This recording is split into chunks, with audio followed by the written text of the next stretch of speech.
Welcome back, YouTube.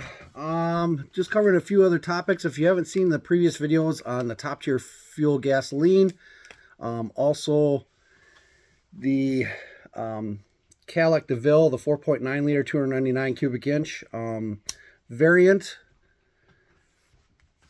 go ahead and check those out. Today I want to just cover up a little bit some of the comments that came in. I don't necessarily like responding within typing. I would rather address those questions or those issues. So with the top tier gasoline, some individuals come out and said, I was bluffing. I wasn't telling the truth. I wasn't being factual with the information. Okay. First of all, folks, I do not rely on the viewers' verification for the information I'm sharing. I don't. The only reason why I have the information I'm sharing with you is because I experienced it. I had the same question before. So I dug into the facts. And that's how I found out that the myth behind top tier fuel was exactly that. Being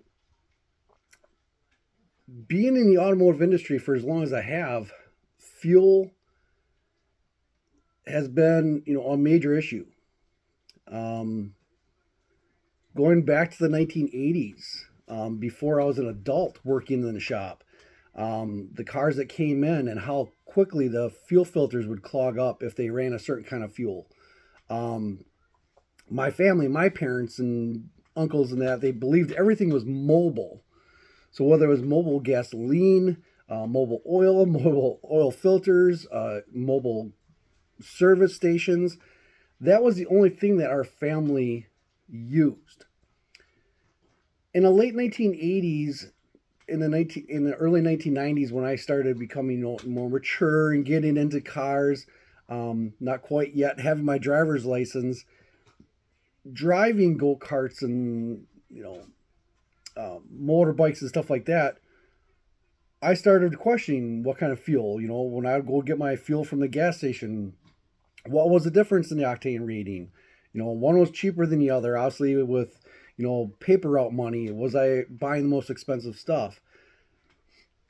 But after experiencing the problems coming into the shops associated with the fuel, I immediately noticed there were certain gas stations and certain fuel brands that would cause engines to gel up and have service issues.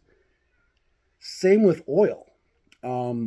Now, recently, especially with the YouTube content creators and so-called lab technicians that are specialized in this, the information is completely bonkers. Okay. Lake Speed, who many of you see all the different, cylinder wall finish tests to oil viscosities and all the detergent packages that go into them. Folks, or anybody that's been alive for, say at least 50 years. So the upper echelon are age demographic. If they have ever torn apart engines or utilized old pushrod V8 engines, even if they were regularly changing their oil, there were certain oil brands that did not live up to the name. And once I started getting into actually building engines, where I would accept a core, or if I picked one up from the junkyard, on disassembly, I could tell exactly what oil the previous owner used and how often they changed their oil. Now, most of those cores would come obviously with a certain kind of oil filter on them, or if I knew the previous owner, I could tell you what kind of oil they used throughout their lifespan. And I will tell you right now, folks, I will tell you in the previous video I mentioned there's basically two types of oil. And I've basically narrowed it down to a layman's term. You have sand oil and you have ocean oil. Okay, that refers to the area of collection within the world. Whether it's an oil rig that is, reaching down to the bottom of the oceans, and then drilling down into the core of the earth or whatever, not necessarily the core, but down to the oil reserve. That's what I call an ocean oil. Sand oil is what I refer to, like the oil rigs in Texas or in Saudi Arabia, things where the oil pumps are actually on the land on sandy soil. So first, folks, I want to test your knowledge. How does oil actually form? Okay, maybe some of you didn't catch that part of science class within grade school. Oil is composites, whether it's leaves, dead trees, dinosaurs, you name it. It ends up being decomposed and compressed within the earth. Okay, and the oils that remain afterwards collect. And if you can find those reserve and tap into them, that's how you get your oil. So again, using the layman's term as ocean floor oils to sandy oils, think back, okay, for you evolutionists out there, think back a million years to when those original deposits were left there in order to age and turn into oil. Whether you believe the continents of the world moved and fractured and so on and so forth, what is directly underneath the land masses, the sand type oil? Have those been there for a longer period of time? Or is it the oils collected from underneath the ocean floor? And how much deeper do you have to go to get to the oil? Okay? Hopefully you're following along with that. So out of all the oils that are on the shelf that you might be choosing, you basically only have two options. It doesn't matter what color the bottle is or what the label reads.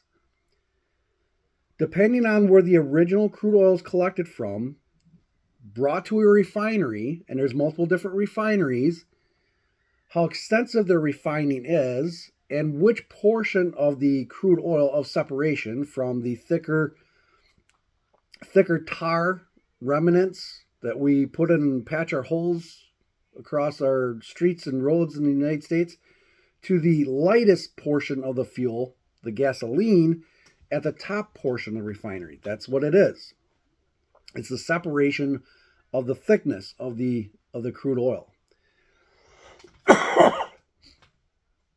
Once that process happens, if you were to take a ocean floor oil, refine it in the exact same process as a oil from a sandy region, sandy oil, would you physically be able to, or visually see the difference between oil?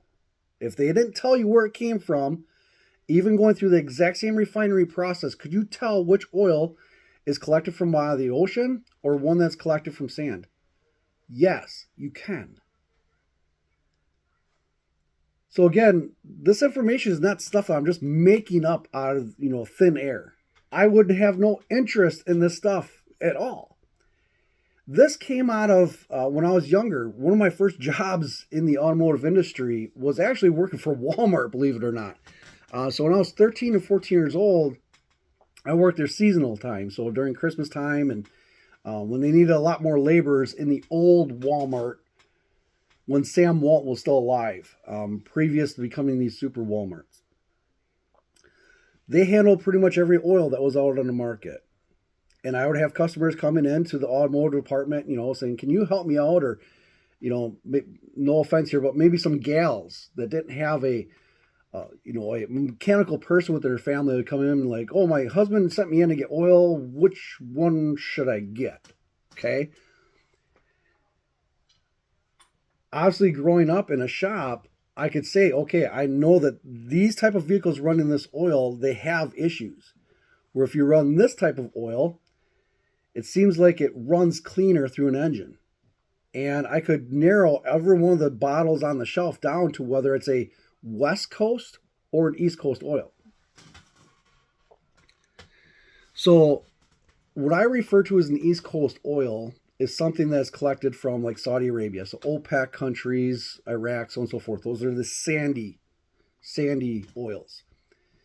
What I consider West Coast oils are those that are collected off the bottom of the oceans. So realize off the southern coast of the United States in the Gulf of America, there's over 300 oil rigs that are already abandoned because they have already extracted the massive amounts of oil that were in the reserves to the point where it's leaching down to the point where it's not profitable. So even the oil rigs that are in like Texas, I consider them an East Coast oil because they're being collected underneath sandy soils. If you go to Alaska, the oil rigs that are on land are still considered to be an East Coast oil. So don't get that confused with the East or West Coast of the United States. It's the East or West Coast collection of oil. So then, obviously, going through high school, I asked the shop teacher, can we add this as a question for all the students of, can you tell where all this oil comes from? And we had a very good Mr. Dan Farah. I believe he's still with us. Was an excellent auto teacher. Vietnam veteran, teacher from 1978 till like 2008. Very intelligent man. So as a cumulative education in the class, all the students collected all kinds of different information. The teacher also went and collected it. We talked to the local science teacher, and we actually bought a bottle of oil, every single brand and color bottle from Walmart, and we actually tested them in school. And you could see the two categories very clearly. So without mentioning names of the actual oil companies, for example, we know that ExxonMobil is not just Mobil. They own many subsidiary other names underneath them of oil manufacturers.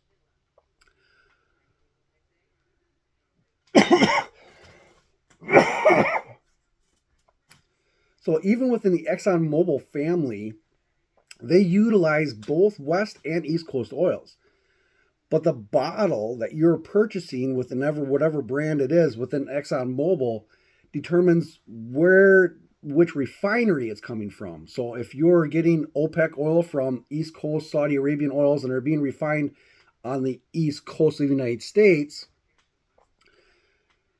those oils normally have a more clear tint to them or more of a golden tint to them. Where if you look at the West Coast ocean bottom collected oils, they have a darker tint to them. So if you take an actual bottle of Valvoline right now to this day, take Valvoline and just pour it out into a little cup and do the same thing with Pennzoil, and notice Pennzoil will have a darker tint to it. All the different subsidies or subsidiary companies that fall under Pennzoil. Now, my experience disassembling engines or repairing engines all the way from back in the 1980s, as soon as you would take the intake off or the valve covers off of a typical V8 engine, you could tell just by the tint or the amount of crud that was in the engine what kind of oil they ran. It was that obvious. Because individuals that swore by running Pennzoil, they never reached maximum life expectancy of their engines. Ever. It's to the point where they'd come in for like PVC valves. You'd pull out the PVC valve, check it, and it's working. Put it back in and nothing, right? There would be no vacuum. Because underneath the valve cover was so crusty that the vacuum crankcase pressures couldn't even reach the PVC valve. So again, folks, this information I'm sharing with you is not just some BS that is being collected off of today's internet. This is 50 years of experience, and I would even invite Uncle Tony's Garage, David Vizard, those that have at least 50 years in the industry, not Lake Speed. Okay? Put the laboratories away. Okay? Put the modern science away. History will always trump, no pun intended, history will always trump the lab. Period. So for those that have at least 50 years of experiencing the automotive industry, tell me what your thoughts are. What have you noticed within different oils? Or have you been able to tell on this assembly of engines or the maintenance of engines where you could tell exactly what oil they're using from which family, West or East Coast? Now, again, I go back to the beginning of the video where my family, we swore by Mobil up until approximately the late 1990s, when I actually started getting into rebuilding and modifications. I then went to the University of UTI in Chicago after high school, and these topics came up at the university. We had individuals like Joe Gibbs. For anybody who doesn't know right now, Joe Gibbs, obviously a NASCAR team owner. He actually owns a patented mixture for his Joe Gibbs racing oil or driven oils. Okay, very good oils, by the way. If anybody even knows Joe Gibbs, have him, tell you what's going on, or maybe some of you guys down in the Southeast, maybe Uncle Tony's Garage, or maybe even David Vizard. If you know Mr. Gibbs, or Steve Morris right now, he's creating his own mixture of an oil. Smoil, I believe he's calling it. That is the basis of the patent from Joe Gibbs Racing Oil or Driven Oils. Okay? Go turn to them. Even though they've taken that old technology, that old experience, they're now adding different additives to match the performance of their needs. So when Steve Morris has shown you underneath a black light, the color that is left behind on the parts, can anybody guess what material that is? Okay. Would you, if you were to do the same thing with Joe Gibbs Racing Oil, would it do the exact same thing? Now, if you were to take Mobil or Pennzoil and try to duplicate that same test, would you get, no. Okay. So again, turn to professionals. You don't have to take my knowledge. It's not something I'm not interested in. I'm not going to a lab and say, oh, I need to prove the science right down the micron to prove what I'm telling you to be correct. I'm looking at 50 years of experience pulling apart over 10,000 engines or rebuilding over 10,000 engines to the point where I can tell you exactly what oil was used for the majority of the lifespan of that engine. And it can also tell you which oils in the performance, whether it be circle track racing, drag racing, Trans Am racing, desert racing, which oils stand up to the abuse. Okay. When you even have the three big auto manufacturers, Ford, Chevy, and Chrysler in the United States right now, as I mentioned, the billion-dollar warranty issues with GM engines running low viscosity oils. There's all kinds of YouTube content creators right now getting some of these factory engines in, the ones that they will release, and they're inspecting all the internal components, whether it's the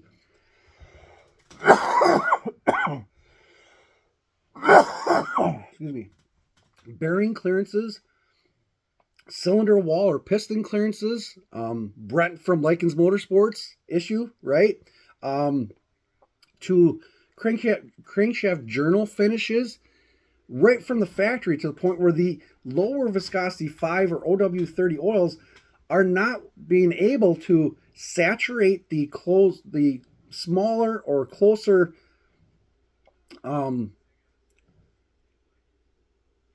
excuse me, got distracted here.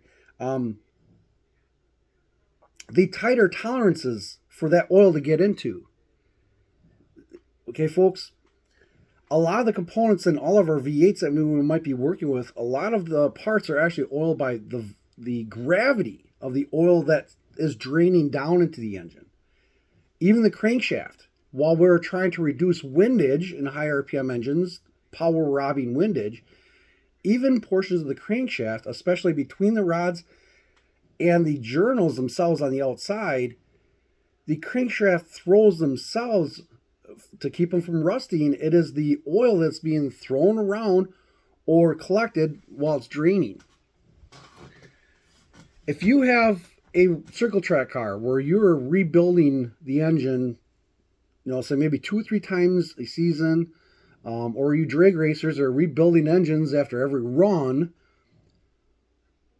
you're not going to see these oil deposits or deterioration as clearly. It is the engines that have been abused, gone through multiple heat cycles, right out of the junkyard, or reclaimed engines from warranty issues.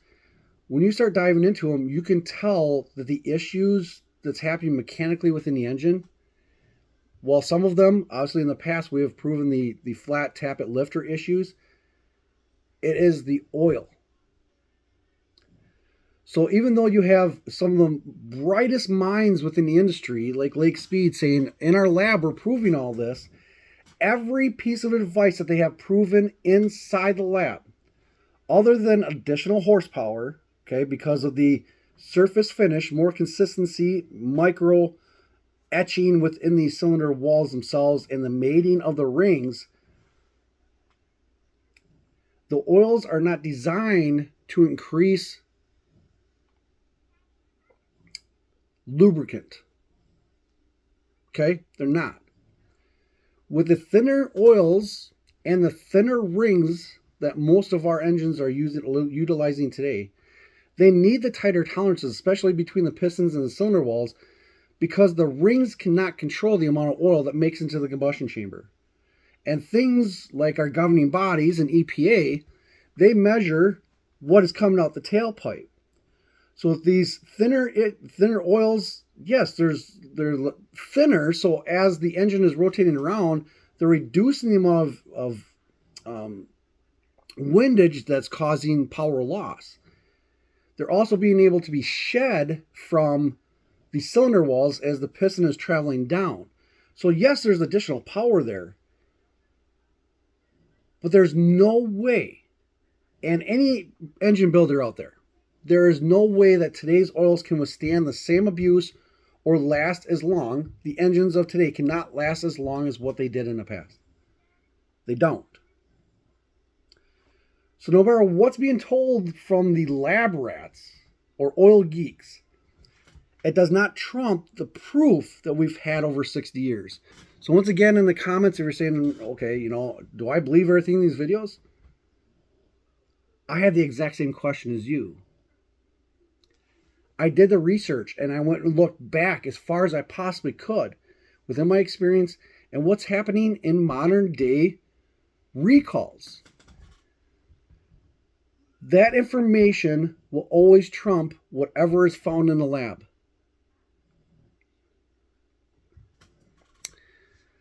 So hopefully this information has been educational to you. I'm not going to tell you which oil brand you should use. I'm not going to tell you what oil viscosity level you should use. It's going to be specific to whatever you're using. Same with fuels. Individuals said, oh no, there's top tier and then there's other bad gas. Folks, they're coming from the exact same thing. And when they say there's additives added to the, detergents added, bogus. I will literally drive you 12 miles away to our local fuel depot. I know the truckers and I know the security there. I'll go right in there and show you that when they are putting the spigot from the big tanks into the trucks to fill them up, there is no additive added to them whatsoever. None. I will follow the truck to the nearest either Quick Trip gas station, mobile gas station, or a BP, or what we have, a bread and butter, which is like the cheapest gas we hear. I'll even take you out to the casino that has their own gas station. There is no additives added to the gasoline anywhere within that region. So don't believe it.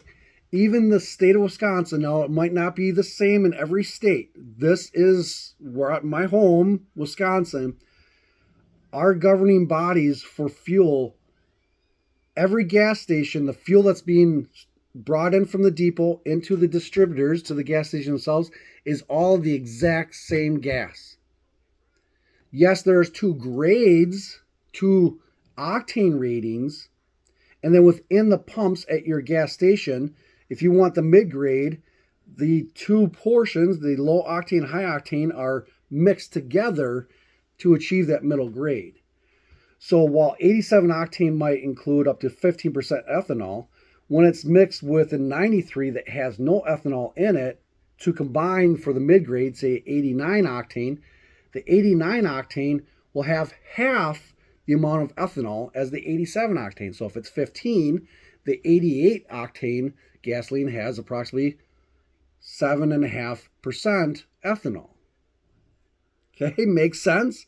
Now, when it comes to, as I said in the previous video, when it comes to leaded racing fuels, it's a completely different story, because after the fuel, the gasoline, has left the refineries, it will go to a different manufacturer, and then at that manufacturer, they'll add in all their additional additive packages. So if they're using 100 octane gasoline from the refinery, within the additive packages like C16, it will increase the octane level to 116, but it is using the base 100 octane gasoline, leaded fuel.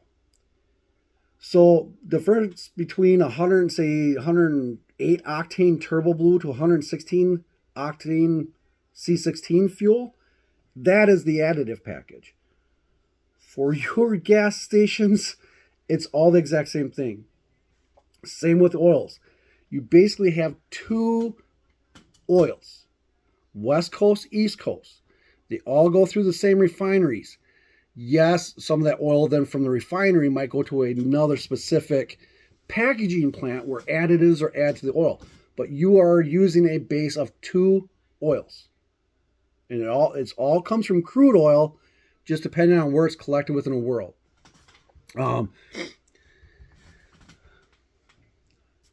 Again, back in the 1990s, my family was big into mobile. So that was in the mid-90s is when they started transitioning from the conventional mobile oils, the gold cans, to the mobile ones, the synthetics. Okay. This is precisely when our school was going through all this. So we're able to test that oil. So even though mobile Exxon oil, is considered to be a West Coast oil collected off of the bottom of the oceans, it doesn't have a darker tint. But the Mobil 1, the additive packages that they put into the oil are actually a clearer liquid. So if you pour Pennzoil, conventional oil, it's going to be darker. You put Mobil 1, which has a higher additive package, and the additives are more clear, it'll have a more clear tint to it. And then if you use a Valvoline synthetic, it's going to have that golden transparent color. Okay. I don't need anybody to prove me wrong. That's 40 years of experience with it, folks. You might have a different opinion. That's fine. You go by what you're experiencing. That does not change the information that I have and I'm sharing with you. Top tier fuel or gasolines in the state of Wisconsin. The state of Wisconsin has a regulatory governing body that controls the quality of gasoline at every gas station. They all have to be underneath that same governing body. So whether it's Habib down at the Corner Mart, 7-Eleven, to a Quick Trip top tier fuel pump, to a local Shell gas station or performance shop, it's the exact same fuel. The sticker, whether it's the ram horn or the gold shield that says top tier, those are marketing ploys to allow the customers to think they're getting the best they possibly can. Now let me ask you this. Fuels used in carbureted engines or even throttle body injected engines leading up to the mid 2000 teens. Okay, not direct cylinder. If you have pulled apart an engine and you've looked at the internals, the intake port, the deposits left behind. A very popular chemical that we all have heard of, C bubbles, okay, that's not the actual name, but you know exactly what I'm talking about. Prior to the 2005, Carbureted and even fuel injected engines. Was seafoam a very big thing to clean up the deposits in your engine? Were there more deposits in the older engines that used leaded fuels, say pre-1990? Did you have to put a fuel additive in it to clean the valves, so on and so forth? Or if there was deposits on the back of the valves or the intake ports, it wasn't from the fuel, it was from the evacuation, the PVC valve, the oil gases or oil fumes that are being collected into the air filter and sucked back in the intake that's actually coating the back of the valves or the ports. It's not the contaminants in the fuel. Because anywhere in the port where fuel comes in contact with the metal, it's clean. Okay, so fuel is a cleaner. It is the introduction of the less refined oils that are in the engines that are being exposed to the different components that are leaving the deposits behind.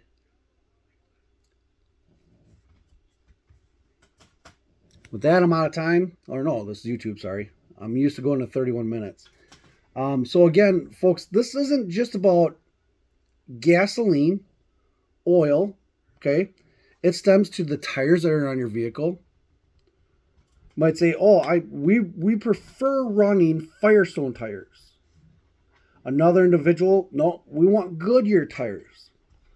Another individual is going to swear by, no, we're going to go to U.S. General tires, okay? Just making up names. Where are tires manufactured today? And where are they getting the materials to make them? Are tires made with the solids, or excuse me, the gels of petroleum? The refineries, the separation of the different petroleum products? Are they being wound or wrapped in the same factories with a different name put on them?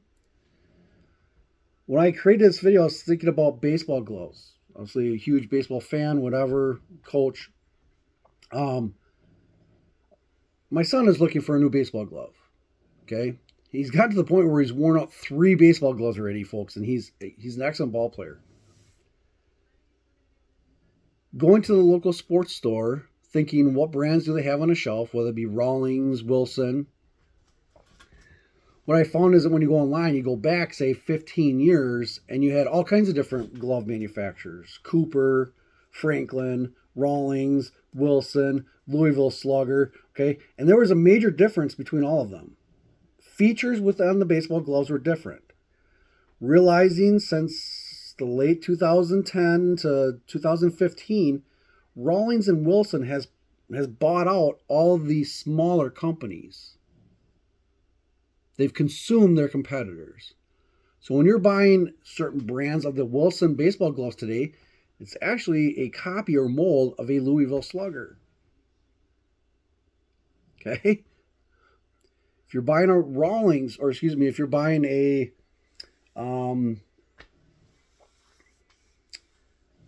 certain models of the Rawlings baseball gloves, they're the old Coopers.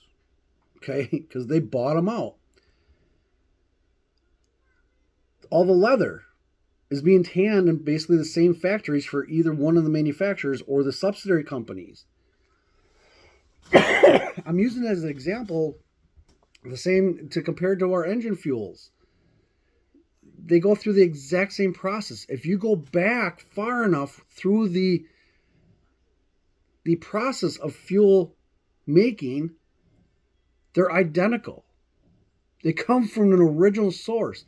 Same with baseball gloves, okay? No matter what name is put onto them, they could be a model of a previous glove, and they just relabeled it because they are now the parent company. Closing out this video, another company that I can use that those of you in the performance industry will recognize, and you'll know this to be true. Let's look at Holley. How many companies are owned by Holley Performance now? Well, that's MSD, Um,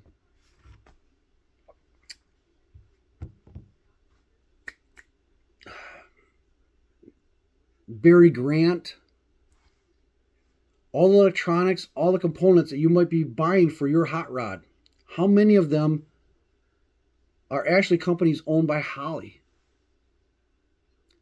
One parent company with all these subsidiary companies where Holley's bought them out. So can you still buy a Barry Grant carburetor? Yeah, it's just going to be labeled Holley because Barry Grant copied Holley and then just modified it with different things. And then Holley turned around and bought out Barry Grant stuff after their collapse. Look at the Holley fuel filters right now. Did Holley ever make an inline fuel filter prior to Barry Grant? A interchangeable one that you could take apart, clean, and put right back together. Holley never made them. Okay? So just re-emphasize them. I do not believe what's coming out of the lab right now. Whether it's our fuels to oil viscosities, I'm going by what history has taught me and what multiple research programs have done throughout time. Seeing is believing, not what your computer's telling you.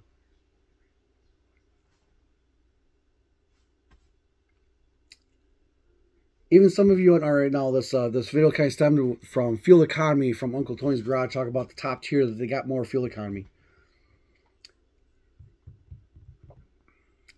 Modern day vehicles will have the digital readouts saying, oh, this is your trip count. You should be averaging like 30 miles a gallon. Are you using that as the basis of whether or not you're getting good fuel economy? Or are you actually collecting the information of, okay, I fill up my tank with 15 gallons of fuel with this many miles on my odometer. Now I'm back to the gas station and now my mileage is this. You fill up your gas tank. Once again, and I'll say you filled up 13.7 gallons.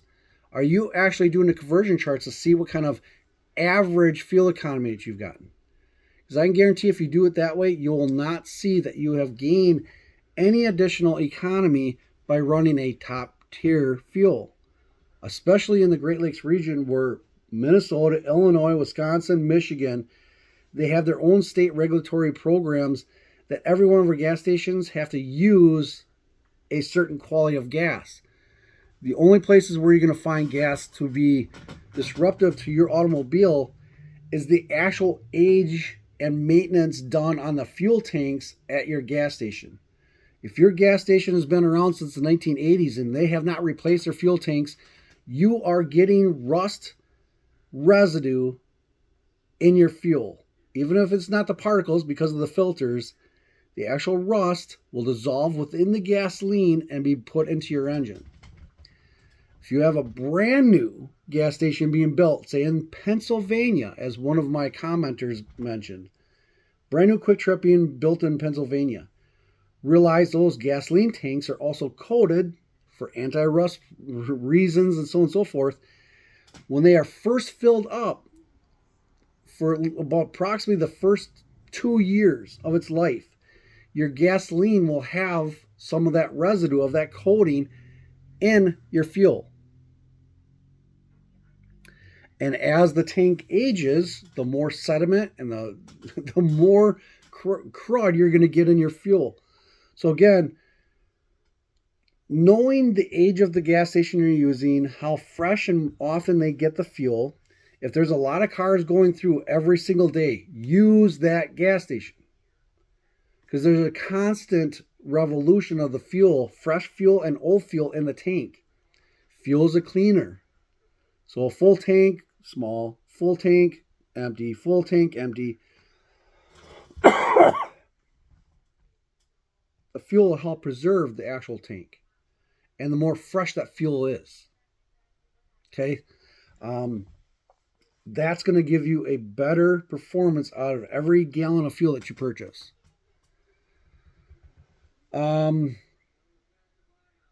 Speaking of which, so this is going to be for you dyno guys out there. Okay? For those of you that are not, when you are setting up a dyno, there's obviously some areas of deflection, or I'm not saying this right. Sorry, it's been a while since I've used this lingo.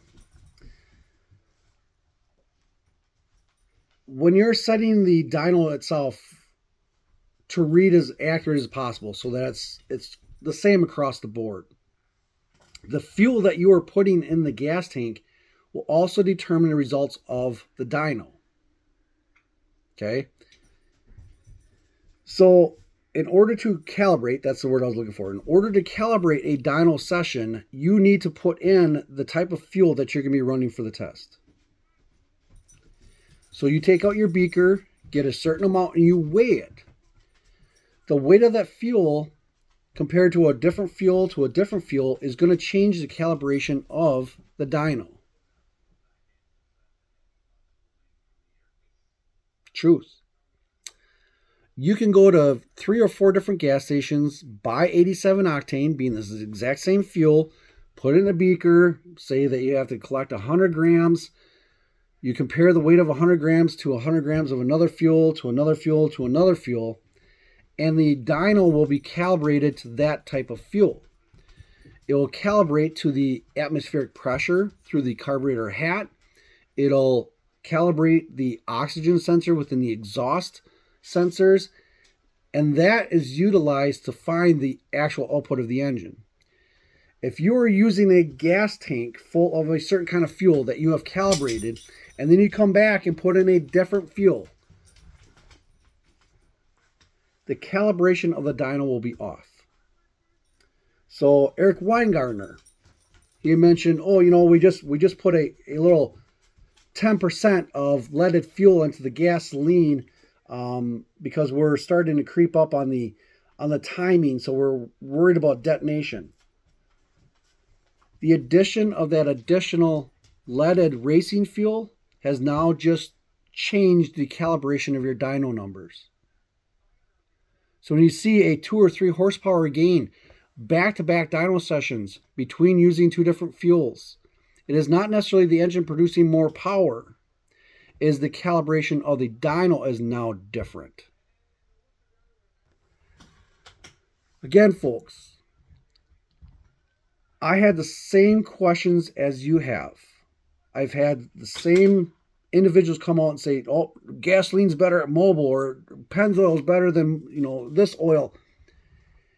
It is those questions that led to the research to look at what the long-term effects are that I'm giving you. The information I'm giving you is based off of historical proof, not recent fads or marketing ploys to drive the sales of modern day fuels or oils.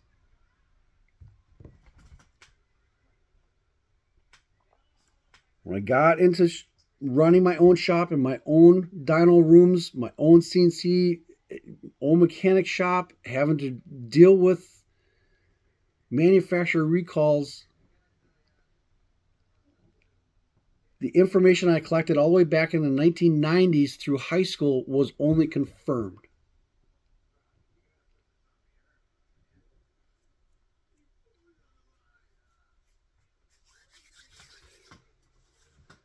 Sorry, longer video. According to the analytics of YouTube, as a matter of fact, video shorts are out. Even half-an-hour videos like what Uncle Tony's Garage and Eric Wider and all that stuff we're used to doing, YouTube is now pushing towards hour-long videos. For those of you that stuck around this long, I apologize. You're probably asleep right now. You're snoring. But once again, if there's any information being shared in the performance industry, any topic that I find and it's like, nope, that's not true. If I create the video, it's not to bash these individuals, to prove that they're doing it absolutely, completely wrong. It is to bring up the information that I found to be true. So whether it's camshaft profiles, flat tappet lifter problems, oil grades and viscosities, cylinder wall clearance between pistons and the cylinder wall finishes, fuel octane ratings to oil. Folks, I had the same question, and I went and found out the answer. These are the answers I'm sharing with you. If you disagree with them, go prove me wrong. Call me out and say this is BS. But you better back it up with some historical proof, not just what some lab geek is telling you out of some place in California. Okay. All right. So if you're falling for the most modern fads, for the millions of you that tune into David Freiberger or Steve Dulcich, okay, or Steve from Engine Masters Challenge, have you ever seen them once weigh any beaker of fuel to set up their calibration on their dyno? Not once. Have they ever proven that a brand B intake manifold has ever been able to beat an Edelbrock manifold? It's marketing, folks. Steve Dulcich, Steve, guy from Engine Masters, that is all marketing to sell products. They will alter the calibration of the dynos. I don't care what they're saying. They can't prove it. They won't prove it. They will recalibrate their dynos to prove that their product, whatever manufacturer is paying them to review it, they will favor that manufacturer. Simple as that. It's no lie. Again, folks that have been in the industry 50 plus years, tell me I'm wrong. Prove to me that I'm wrong. And these are the individuals that millions of our population is tuning into to build their engines. Speaking of Eric Weingartner, he went and tested how many small block Chevy intakes? 24, I believe. In the top 3 of his dyno sessions, which top 3 came out with the most and the highest average numbers? One of them, he was supplied by a manufacturer. I'm not going to mention the manufacturer because I'm not getting it for defamation.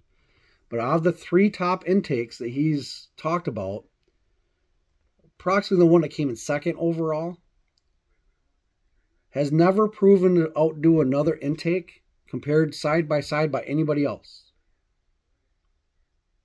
Could those numbers have been fibbed a little bit to show that intake was better than it actually is because that manufacturer supplied the intake to Eric and he's also a distributor for their product?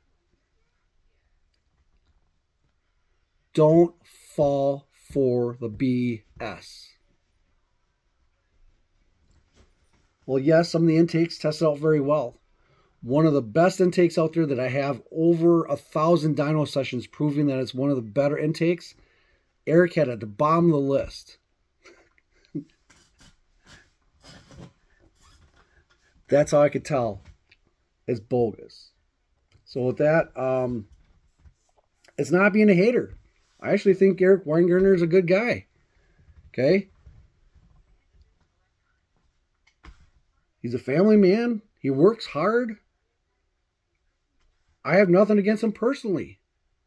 And yes, he's going out and showing these tests to try to prove and sell you copies of his notebooks with that information. But how much of that information is actually driven because he wants to do something with Brian Tooley Racing, or he wants to do something with Edelbrock, or he wants to sell more of his cylinder heads from Airflow Research? Okay, folks, I'm not bashing those companies, but how much of the information is being driven for marketing of the sales of those products?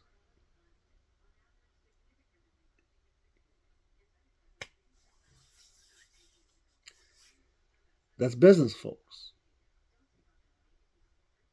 And it collects viewers. So as a YouTube content creator, Eric is getting the viewers from the information. He's not a dummy. He's making money. Not a lot. He's making money.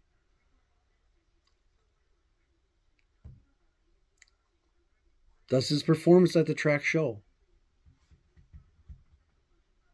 Did he win Engine Masters Challenge in any of the years he competed? Okay. So with that, we get off here almost an hour. Folks, I'm not here to prove you wrong. I'm here to share the information from you to make you ask your own questions. You don't have to believe everything I say. Research your own thing. If you think top tier gasoline and what you've chosen to put in your automobile that it's going to last longer, does the manufacturer or any of your local shops or your mechanics or technicians in your area, do they recommend that you add a bottle of fuel injection cleaner once every couple of months or every other tank of fuel? If you're using top tier fuel and they have the additives, why would you ever need to add them? Because it's selling the little small bottle of fuel treatment. Same thing that happened in the 1970s and 80s with STP. Okay? It's the same marketing ploy that has stood the test of time. It does not necessarily perform better. You have to understand how it all works and what has stood the test of time. With that, have a good one.